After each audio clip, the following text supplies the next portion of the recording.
সকলকে বলছি যে এই যে ভিডিওটা রেকর্ডিং আমি করে দিচ্ছি, এটা একবার কালকে একটু দেখে নিও সকলে। আর আমি হয়তো সকালের দিকটা একটু কালকে অ্যাভেলেবেল থাকবো না, কিন্তু তারপরে থাকবো। যাই হোক, যেগুলো আমি একটু গুরুত্বপূর্ণ সেটা একটু আলোচনা করে দিচ্ছি, অবশ্যই শুনে যেও সকলে। ঠিক আছে? প্রথমেই যেটা বলার আছে যে সাহিত্য চর্চা ভালো করে পড়ে যাবে। মধ্যযুগের যে সাহিত্য সংস্কৃতির ইতিহাসের যে পোর্শন, সেটা আমি আগের দিনকে বলেছি কোন জায়গাগুলো গুরুত্বপূর্ণ, সেটা ভালো করে দেখবে। আধুনিক যুগটা যেটা আমার একটু বলার দরকার আছে এবং সেখানে আমি বলবো, যেখানে হচ্ছে যে হুতম প্যাঁচার নকশা কালীপ্রসন্ন সিংহের, যার প্রথম খণ্ড হচ্ছে 1862, সেটা ভালো করে দেখবে। আচ্ছা, এছাড়া হচ্ছে যে ফোর্ট উইলিয়াম কলেজের প্রতিষ্ঠা 1800 খ্রিস্টাব্দ, এশিয়াটিক সোসাইটি 1784 খ্রিস্টাব্দ উইলিয়াম জোনসের উদ্যোগে। এই যে গুরুত্বপূর্ণ অংশগুলো বলছি বারবার করে, যেগুলো দেখবে। তারপরে হচ্ছে জোহান্স গুটেনবার্গ, যিনি কিনা মুদ্রণ যন্ত্র আবিষ্কার করেছিলেন। জার্মানির জোহান্স গুটেনবার্গ, যিনি মুদ্রণ যন্ত্র আবিষ্কার করেছিলেন। আচ্ছা, এরপর পড়তে হবে যে এরপর গুরুত্বপূর্ণ হচ্ছে উইলিয়াম, যেটা হচ্ছে ফোর্ট উইলিয়াম কলেজ, সেটা তো বলেছি। 1817 খ্রিস্টাব্দে হিন্দু কলেজ, 1818 খ্রিস্টাব্দে স্কুল বুক সোসাইটি, এগুলো গুরুত্বপূর্ণ। এগুলো কিছুটা ইতিহাস রিলেটেড ব্যাপার। আচ্ছা, এবার হচ্ছে যে আহ ধর্মীয় যে আন্দোলন, সেখানে গুরুত্বপূর্ণ হচ্ছে 1815 খ্রিস্টাব্দে আত্মীয় সভা প্রতিষ্ঠা করেন রাজা রামমোহন রায়। আত্মীয় সভা প্রতিষ্ঠা করেন রাজা রামমোহন রায়। আচ্ছা, এছাড়া হচ্ছে সতীদাহ প্রথা নিবারণ হয় 1829 সালে লর্ড উইলিয়াম বেন্টিঙ্কের সহায়তায়, করেছিলেন রাজা রামমোহন রায়। বিধবা বিবাহ প্রবর্তন করেছিলেন। বিধবা বিবাহ চলিত হওয়া উচিত কিনা এতদ বিষয়ক প্রস্তাব, আমরা জানি যে এই গ্রন্থটি রচনা করেন বিদ্যাসাগর মহাশয় 1855 খ্রিস্টাব্দে। 1856 খ্রিস্টাব্দে বিধবা বিবাহ আইন সিদ্ধ হয়। আচ্ছা, এরপর কোন অংশটা গুরুত্বপূর্ণ? এরপর গুরুত্বপূর্ণ হচ্ছে, আমি আগের দিনকেই বলেছি, যেগুলো হলো যেটা হচ্ছে সাময়িক পত্র, সাময়িক পত্রের নোট দিয়েছি। 1818 খ্রিস্টাব্দে শ্রীরামপুর মিশন থেকে জন ক্লার্ক এবং মার্সম্যান, এই দুজনেই কিন্তু সম্পাদক ছিলেন। দিগদর্শন সাময়িক যে পত্রিকা, তার জন ক্লার্ক এবং মার্সম্যান, এই দুজনের সম্পাদনায় এই পত্রিকা প্রথম প্রকাশিত হয়। তারপরে 23শে মেতে শুরু হয়েছিল, তাহলে প্রথম হলো দিগদর্শন, তারপরে হচ্ছে সমাচার দর্পণ, যেটা জে সি মার্সম্যানের সম্পাদনায় আসে। তারপর 1821-এ হচ্ছে সংবাদ কৌমুদী, 1822-এ হচ্ছে সমাচার চন্দ্রিকা। এই সালগুলো একটু দেখবে। ঈশ্বর গুপ্তের সম্পাদনায় 1831 খ্রিস্টাব্দ সংবাদ প্রভাকর। যে কটা বলছি, 1843 খ্রিস্টাব্দ দেবেন্দ্রনাথ ঠাকুরের এবং অক্ষয় কুমার দত্তের সম্পাদনায়, দেবেন্দ্রনাথ ঠাকুরের পরিচালনায় তত্ত্ববোধিনী পত্রিকা। 1851 খ্রিস্টাব্দ রাজেন্দ্রলাল মিত্রের বিবিধার্থ সংগ্রহ। 1872 খ্রিস্টাব্দ বঙ্গদর্শন।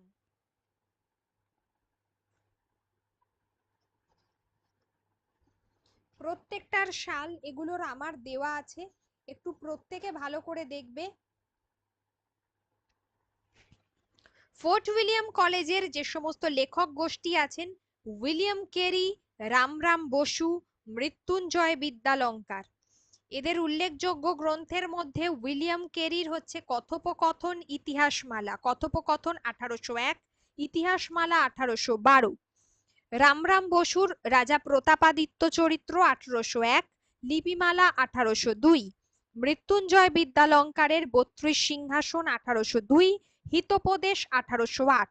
এই হিতোপদেশ গ্রন্থটাকে নিয়ে একটা কি বলবো, একটা বিতর্ক হয় যেটা কার লেখা? মৃত্যুঞ্জয় বিদ্যালঙ্কার হিতোপদেশ লিখেছিলেন 1808 খ্রিস্টাব্দে, আবার গোলকনাথ শর্মা হিতোপদেশ লিখেছিলেন 1802 খ্রিস্টাব্দে। মানে এগুলো প্রকাশকাল, এটা মাথায় রেখো। যেগুলো আমি গুরুত্বপূর্ণ সে কটা পড়লেই হবে। হরপ্রসাদ রায়ের হচ্ছে পুরুষ পরীক্ষা 1815। আচ্ছা, এছাড়া কি? এছাড়া মৃত্যুঞ্জয় বিদ্যালঙ্কারের হচ্ছে প্রবোধ চন্দ্রিকা 1833, এবং ছদ্মনামে প্রকাশিত হয় যেটা, সেটা হচ্ছে বেদান্ত চন্দ্রিকা 1817। এগুলো গুরুত্বপূর্ণ। এছাড়া এছাড়া হচ্ছে বিদ্যাসাগরের লেখা যে গ্রন্থগুলো রয়েছে সেগুলো তোমরা জানো, আর নতুন করে বলছি না। প্যারীচাঁদ মিত্রের হচ্ছে আলালের ঘরের দুলাল 1858, খুবই গুরুত্বপূর্ণ। প্যারীচাঁদ মিত্রকে বলা হতো টেকচাঁদ ঠাকুর, এটা ছিল তার ছদ্মনাম। আর ছিল কি কালীপ্রসন্ন সিংহ, যার হচ্ছে হুতম প্যাঁচার নকশা, যার প্রথম ভাগ 1862 এবং পরবর্তী ভাগ হচ্ছে 1868, যেটা সম্পূর্ণটা, বাকি সম্পূর্ণটা হয়।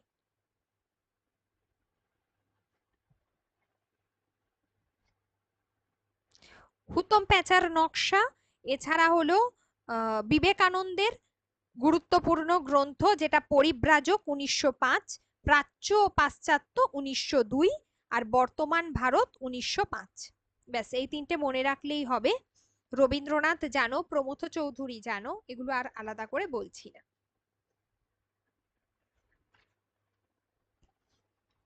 যে কটা গুরুত্বপূর্ণ শুধু সেগুলোই বলে দেব। আচ্ছা, গীতি কবিতা রবীন্দ্রনাথ, এগুলো তো জানাই রয়েছে। বিহারীলাল চক্রবর্তী, এগুলো জানো। আচ্ছা, গুরুত্বপূর্ণ হলো হেমচন্দ্র বন্দ্যোপাধ্যায়।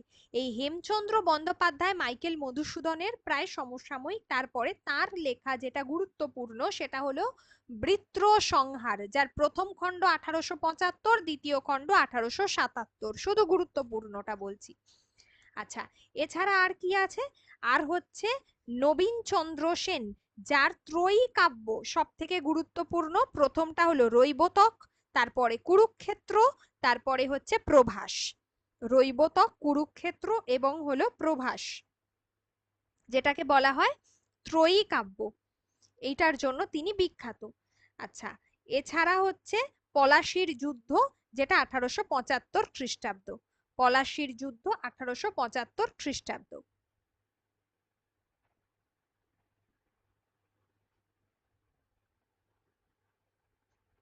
বিহারীলাল ভালো করে দেখে যাবে। অক্ষয় কুমার বড়াল রয়েছে, যার কনকাঞ্জলি 1875, গুরুত্বপূর্ণ। দেবেন্দ্রনাথ সেন, যার হলো অপূর্ব বীরাঙ্গনা 1912, নির্ঝরিণী 1881। যে কটা গুরুত্বপূর্ণ শুধু সে কটাই বলছি। রবীন্দ্রনাথ দেখবে নজরুল ইসলাম, যতীন্দ্রনাথ সেনগুপ্ত। আচ্ছা, এছাড়া হচ্ছে বিষ্ণু দে, বুদ্ধদেব বসু, সুভাষ মুখোপাধ্যায়, জীবনানন্দ আগেই বলেছি। যার মধ্যে দুজনের গুরুত্বপূর্ণ কাব্য সেটা বলবো। একটা হলো মহিতলাল মজুমদারের লেখা। মহিতলাল মজুমদারের হচ্ছে হেমন্ত গোধূলি 1941, বিস্মরণী 1927, স্বপন পশারি 1922। আর সুধীন্দ্রনাথ দত্ত, যার তন্নি 1930, অর্কেস্ট্রা VVI অর্কেস্ট্রা হচ্ছে 1935, ক্রন্দশী 1937, সংবর্ত 1953। অর্কেস্ট্রা ভালো করে দেখে যাবে 1935, আর হলো ক্রন্দশী 1937। ভালো করে এই দুটো দেখে যাবে। প্রথম কাব্য তন্নি, সুধীন্দ্রনাথ দত্তের 1930।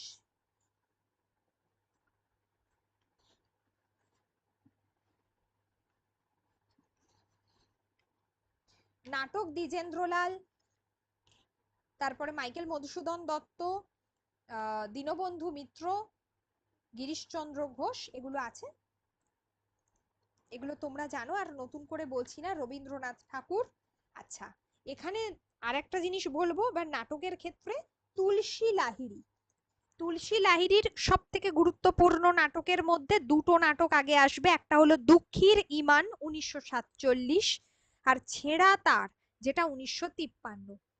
একটা হচ্ছে দুঃখীর ইমান 1947 আর ছেঁড়া তার 1953।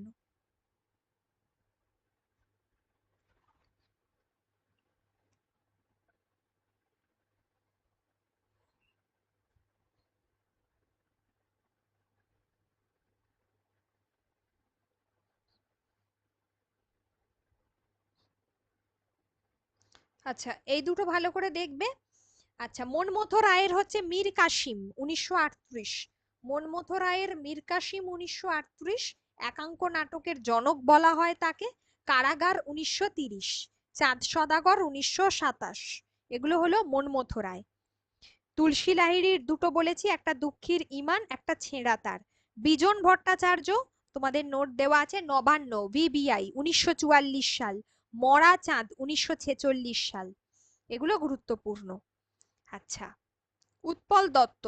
উৎপল দত্তের যাকে যিনি কিনা 1947 সালে দ্য শেক্সপিয়ারিয়ান নামক একটি দল গঠন করেছিলেন। ফেরারি ফৌজ 1961। ফেরারি ফৌজ 1961 গুরুত্বপূর্ণ নাটক। টিনের তলোয়ার গুরুত্বপূর্ণ নাটক। কল্লোল 1968 গুরুত্বপূর্ণ নাটক।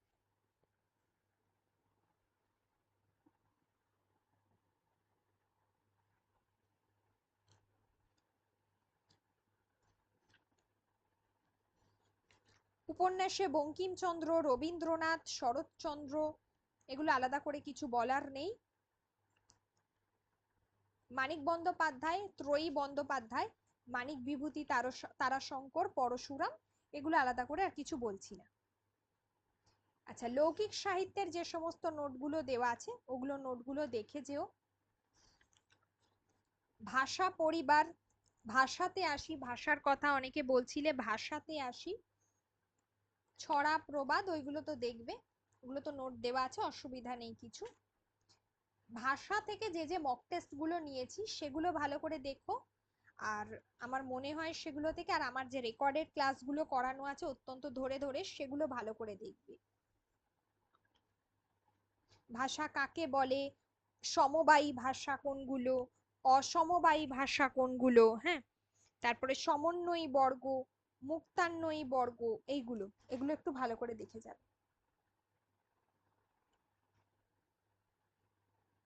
যে সমস্ত ভাষা গোষ্ঠী আছে, ইন্দো ইউরোপীয়, সেমিও হামিও, এগুলো কোথায় কোন অঞ্চলে এগুলো দেখা যায় সেটা ভালো করে দেখবে। কোন অঞ্চলে দেখা যায় সেটা ভালো করে দেখবে।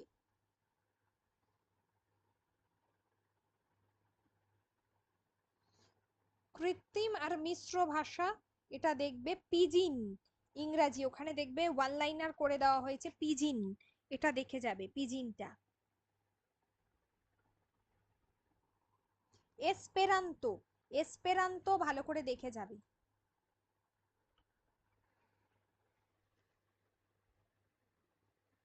ড্যাকটিলোলজি, ফিঙ্গার স্পেলিং, এটা দেখে যাবে।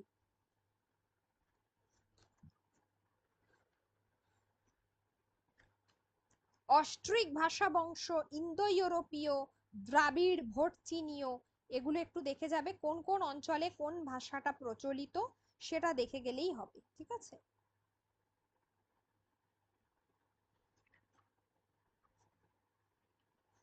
প্রাচীন ভারতীয় আর্য ভাষা, মধ্য ভারতীয় আর্য ভাষা, এদের যে রূপতাত্ত্বিক যে ধ্বনিতাত্ত্বিক বৈশিষ্ট্য আছে সেটা দেখবে।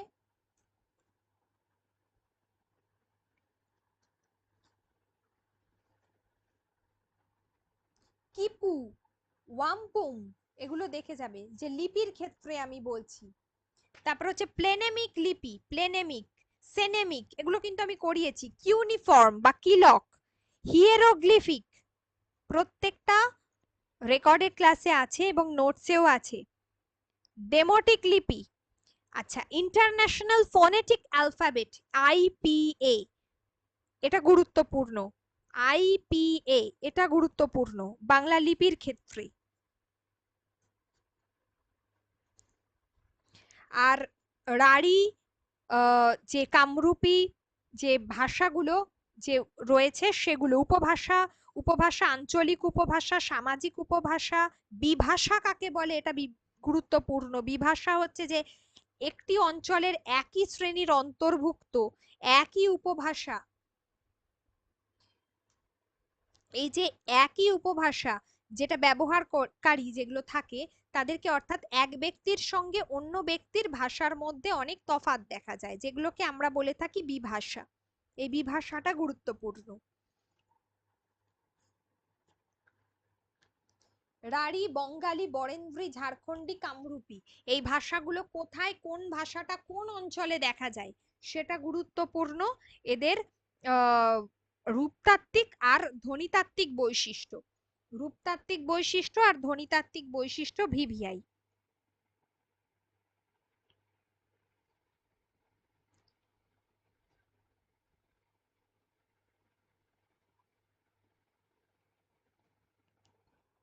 রূপতাত্ত্বিক আর ধ্বনিতাত্ত্বিক বৈশিষ্ট্য গুরুত্বপূর্ণ এদের, এগুলো দেখে যাবে। ওকে, আচ্ছা, এরপর যে অংশটা বলবো সেটা হচ্ছে, আমি আগের দিনকে বলেছিলাম তবুও ক্লাস 12 এর যে ক্লাস 12 এর মোটামুটি সাহিত্য সংস্কৃতির ইতিহাসের তো নোট দিয়েছি, বাদবাকিটা তো বলেছিলাম সবটাই।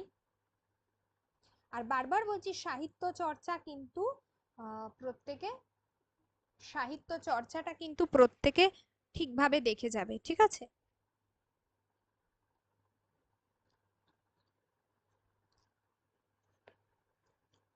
গান, এই যে যেগুলো হচ্ছে কোন, কে কে গায়ক, এই টপ্পা, ঠুংরি, তারপর ওদিকে ভাটিয়ালি, এই যে এগুলো লালন গীতি, এগুলো ভাওয়াইয়া, শাড়ি, কে কোনটা গেয়েছে কোন ধরনের শাখায় সেটা গুরুত্বপূর্ণ, ঠিক আছে? আর ধ্রুপদ, ধামার, খেয়াল, টপ্পা, ঠুংরি, কে কোনটা গেয়েছে, মানে এই ধরনের ধারায় উল্লেখযোগ্য শিল্পী কারা সেটা ভালো করে দেখে যাবে। গানের ক্ষেত্রে বললাম, চিত্রকলাটা আগের দিনই বলেছি। বিজ্ঞান চর্চার ক্ষেত্রেও বলেছি যে কে কোন চর্চা করেছে। বটানিক্যাল গার্ডেন প্রতিষ্ঠা হয়েছে 1787 খ্রিস্টাব্দে, যেটা কোম্পানির বাগান নামে পরিচিত। এশিয়াটিক সোসাইটি 1784 খ্রিস্টাব্দে। আচ্ছা, ডক্টর নীলরতন সরকার, এই ডক্টর নীলরতন সরকার সম্পর্কে যেটা বলবো যে তার গবেষণার বিষয় ছিল cirrhosis of liver in children, এটা খুব গুরুত্বপূর্ণ। আচ্ছা, তার সুযোগ্য শিষ্য ছিল ডক্টর বিধানচন্দ্র রায়, ঠিক আছে? কাদম্বিনী বসু গঙ্গোপাধ্যায়, তার সম্পর্কে দেখে যাবে।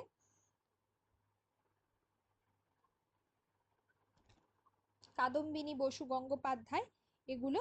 এছাড়া হচ্ছে মহেন্দ্রলাল সরকার, চিকিৎসা বিজ্ঞানে গুরুত্বপূর্ণ।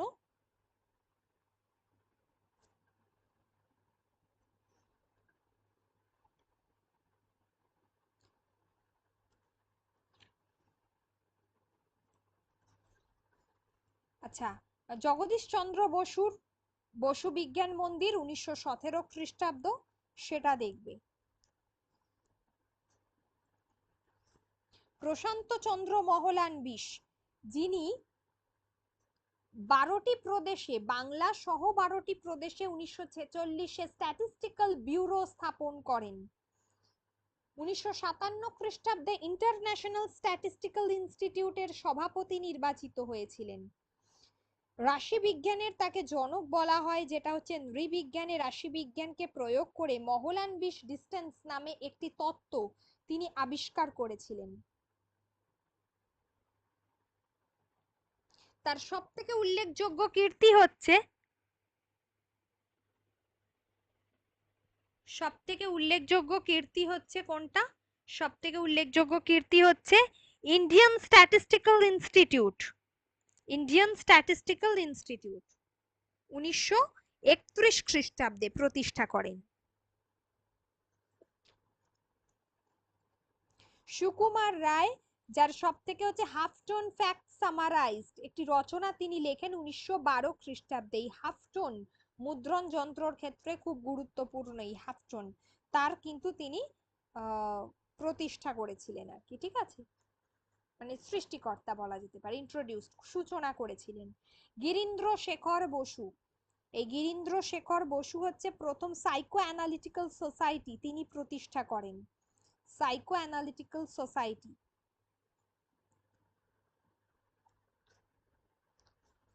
ক্রীড়া বলে দিয়েছিলাম। আচ্ছা, এবারে আসি এই জায়গাটাতে, যেটা হচ্ছে পরবর্তীকালে যেটা হচ্ছে ধ্বনি তত্ত্ব বা যেটাকে আমরা রূপতত্ত্ব বলছি।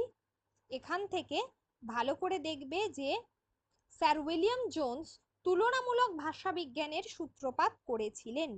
তুলনামূলক ভাষাবিজ্ঞানের সূত্রপাত করেছিলেন 1786 খ্রিস্টাব্দে। 1786 খ্রিস্টাব্দে।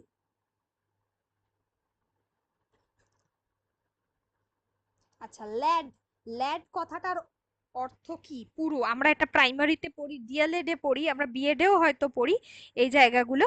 যেটা হচ্ছে ল্যাঙ্গুয়েজ অ্যাকুইজিশন ডিভাইস, ঠিক আছে, ল্যাঙ্গুয়েজ অ্যাকুইজিশন ডিভাইস, তার পুরো অর্থ মস্তিষ্ক হলো ভাষা শেখার ব্যবস্থা, যেটা বলেছিলেন চমস্কি। যেগুলো উল্লেখযোগ্য আমি সেগুলো বলছি। বর্ণনামূলক ভাষা বিজ্ঞানের মতে প্রধান বিষয় হচ্ছে, প্রধান বিষয় হচ্ছে চারটি। আরোহমূলক পদ্ধতিটা কি? এই আরোহী পদ্ধতি, অবরোহী পদ্ধতি, এইগুলো। সংস্কৃত, গ্রিক, লাতিন ভাষাগুলির মূলে রয়েছে ইন্দো ইউরোপীয় ভাষা। এই ভাষাগুলোর মূলে রয়েছে ইন্দো ইউরোপীয় ভাষা। বারবার বলেছিলাম ক্রেওল, পিজিন আর ল্যাড। ল্যাস, ল্যাডের পুরো অর্থ অ্যাকুইজিশন, ল্যাঙ্গুয়েজ অ্যাকুইজিশন সিস্টেম। আর ল্যাস, ল্যাস কথাটা পরবর্তীকালে এসেছে।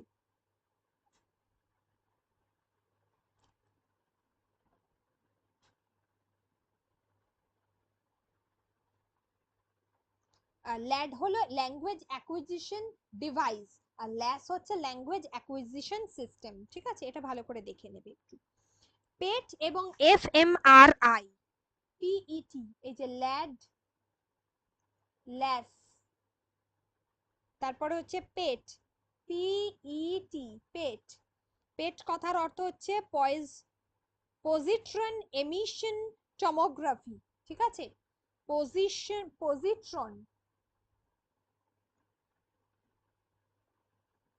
Positron emission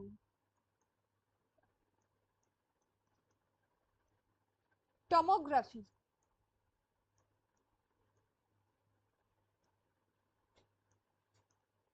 tomography. আর এফএমআরআই, এফএমআরআই, যার অর্থ হচ্ছে ফাংশনাল ম্যাগনেটিক রেজোন্যান্স ইমাজিং। ঠিক আছে, functional magnetic resonance imaging. Dictionary 1538 খ্রিস্টাব্দে থমাস এলিয়টের লাতিন ইংরাজি অভিধানে ডিকশনারি শব্দটি পাওয়া যায়। যে কটা বললাম ভালো করে দেখো।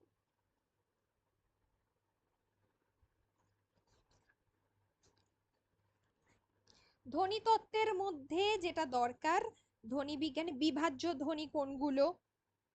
বিভাজ্য ধ্বনির দুটো মূল ভাগ, একটা স্বরধ্বনি, একটা হচ্ছে ব্যঞ্জন ধ্বনি। আর খণ্ড ধ্বনির অপর নাম হচ্ছে বিভাজ্য ধ্বনি। এগুলো দেখে যাবে।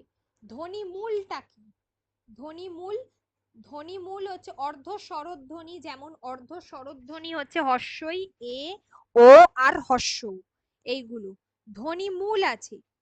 আচ্ছা, সহজ ধ্বনি, ধ্বনি মূলের যেমন আ ধ্বনি মূল, যেটা আদি মধ্য অন্ত তিনটে স্থানেই উচ্চারিত হয়, তাই আ হচ্ছে ধ্বনি মূল। মৌলিক স্বরধ্বনি, যৌগিক স্বরধ্বনি, আচ্ছা যুক্তধ্বনি, এইগুলো ভালো করে দেখবে। ঘোষ অল্পপ্রাণ বর্ণ কোনগুলো? ঘোষ মহাপ্রাণ বর্ণ কোনগুলো? যদি কারোর অসুবিধা থাকে, তাড়িত মহাপ্রাণ হচ্ছে ঢয় শূন্য র। পার্শ্বিক ধ্বনি হচ্ছে ল, আর তাড়িত অল্প প্রাণ হচ্ছে ডয় শূন্য র। তাহলে তাড়িত অল্প প্রাণ হচ্ছে ডয় শূন্য র, আর তাড়িত মহাপ্রাণ হচ্ছে ঢয় শূন্য র। কম্পিত ধ্বনি হচ্ছে র। নাসিক্যর মধ্যে ম, ন, উঙ, ইঙ, এইগুলো, এগুলো ভালো করে দেখে যাবে।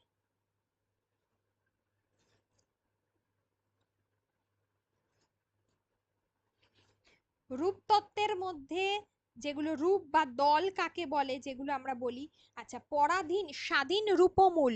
স্বাধীন হচ্ছে যেমন দোকান বাজার, আর পরাধীন মানে যেমন বেড়াল গুলো, এখানে গুলোটা হলো পরাধীন, যেটা আমি আজকের কোয়েশ্চেনে একটা তোমাদের মকের মধ্যে ছিল, দেখবে মানুষকে, যেমন কেটা হচ্ছে পরাধীন আর মানুষ হচ্ছে স্বাধীন।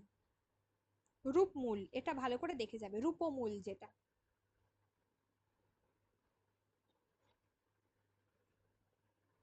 বের করতে দিতে পারে। এছাড়া জোড় কলম শব্দ, মুন্ডমাল শব্দ, এগুলো একটু দেখে যাবে। জোড় কলম আর রূপ, মুন্ডমাল।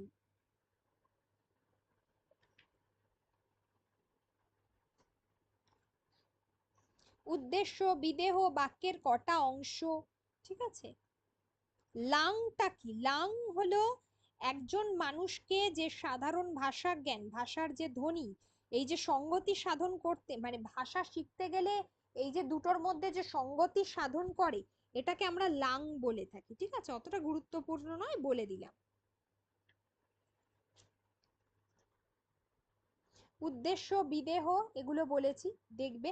সরল বাক্য, জটিল বাক্য, যৌগিক বাক্য, যোগ্যতা, আকাঙ্ক্ষা, আসক্তি, এইগুলো বাক্যের যে ভাগগুলো রয়েছে বাক্য তত্ত্ব থেকে, ওগুলো দেখে যাবে।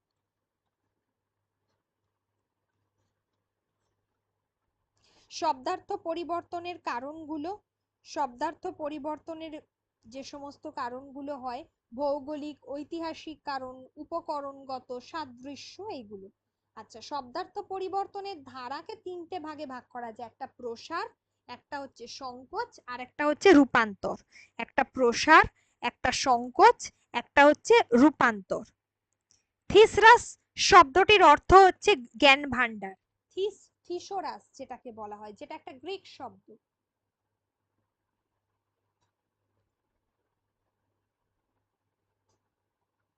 জ্ঞানের ভান্ডার।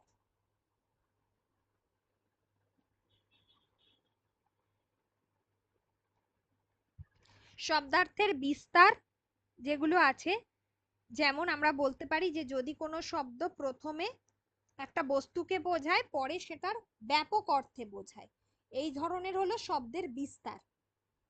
একটা সংকীর্ণ অর্থকে বোঝাচ্ছে প্রথমে, তারপরে কিছুকাল পরে একটা ব্যাপক অর্থকে বলছে। যেমন আমরা বলতে পারি বর্ষাকাল, ঠিক আছে।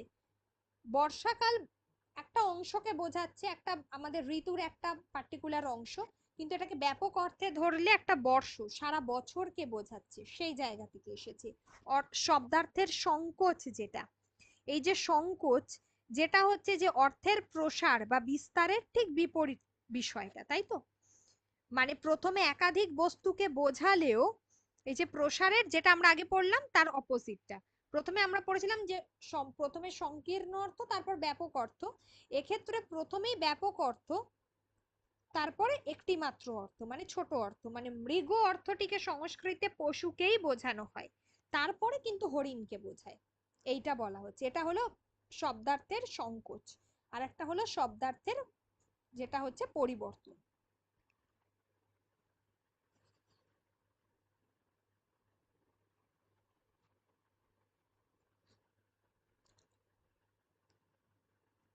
আচ্ছা, এগুলো তাহলে ভালো করে দেখে নেবে।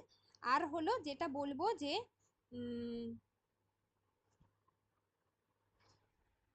আমরা তিনটে শব্দ দেখবো, এই তিনটে শব্দ পরীক্ষায় খুব বেশি আসে, যেটা যার মধ্যে একটা হচ্ছে সাপদ, যেটাকে আমরা বলে থাকি এক্ষেত্রে অর্থের বিস্তার হয়েছে, অর্থ বিস্তার ঘটেছে। কিভাবে না, যেটাকে বলতে পারি আমরা যে কোনো হিংস্র পশুকে, সাপদ মানে কুকুরের মতো পা যার, এটাকে আমরা সাপদ বলছি।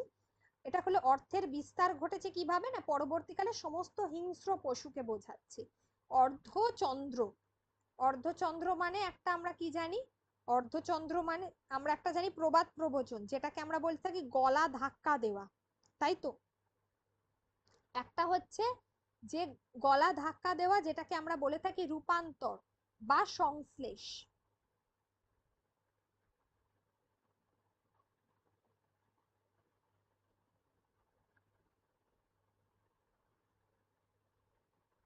অর্ধচন্দ্র, গলা ধাক্কা দেবার সময় বুড়ো আঙুল এবং তর্জনীর যেটা মধ্যবর্তী স্থান, অর্ধচন্দ্র। আরেকটা হলো গলা ধাক্কা।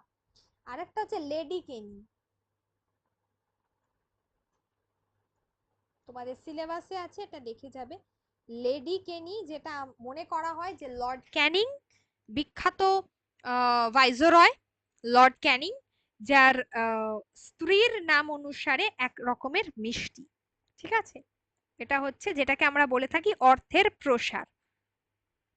কোনো কিছুর উৎপত্তি অনুযায়ী যেটার নাম বোঝায়, মানে উৎপত্তি স্থলের নাম বোঝাচ্ছে, এটাকে আমরা বলে থাকি অর্থের প্রসার।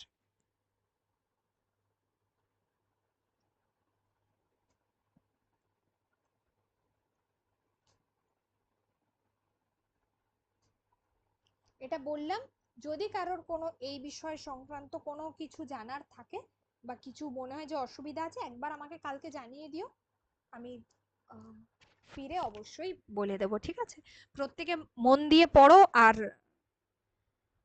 তারপরে আমি দেখছি। ওকে, কোনো জায়গায় কোনো অসুবিধা থাকলে অবশ্যই জিজ্ঞাসা করবে। Thank you, best of luck সকলের জন্য।